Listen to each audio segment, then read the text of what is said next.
बड़े घने जंगल के बीचों बीच एक छोटा सा गांव था जिसका नाम था भूतिया गांव। इस गांव के बारे में कहा जाता था कि यहाँ रात को अजीब अजीब आवाजें आती हैं और अनजान परछाइयां दिखती हैं।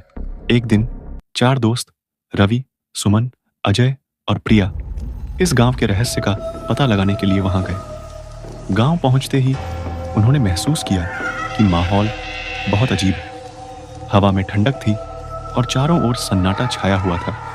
शाम होते होते वे एक पुरानी हवेली के पास पहुंचे।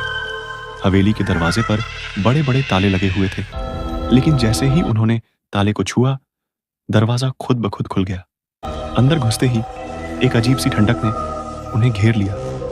हवेली के अंदर हर कोने में धूल और जाले लगे हुए थे। अचानक एक कमरे से किसी के रोने की आवाज आई। आवाज सुनकर चारों के होश उड़ गए, लेकिन साहस करके उन्होंने उस कमरे की तरफ कदम बढ़ाए।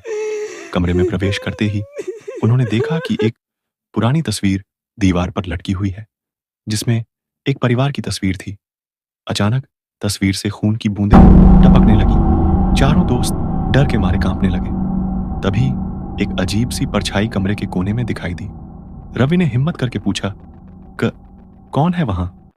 परछाई धीरे धीरे उनके पास आई और एक लड़की का चेहरा दिखने लगा, जिसका चेहरा बहुत भयानक था।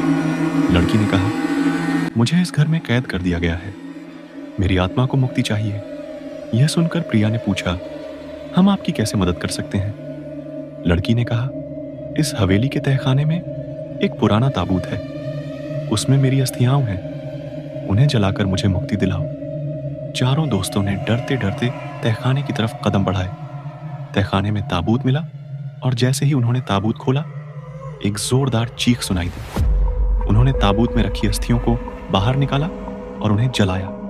अस्थियां जलते ही हवेली में जोरदार भूकंप जैसा कुछ हुआ और वो लड़की गायब हो गई।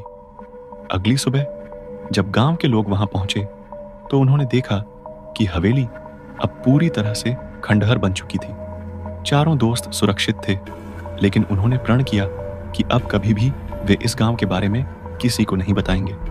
भूतिया गांव का रहस्य हमेशा के लिए छुपा रह गया और चारों दोस्तों ने यह सीख ली कि हर रहस्य को जानना जरूरी नहीं होता। यदि आप लोगों को हमारी कहानी अच्छी लगी हो तो इस वीडियो को लाइक, चैनल को सब्सक्राइब जरूर करें और अगली कहानी को देखने के लिए आप हमारे चैनल को देखते रहें।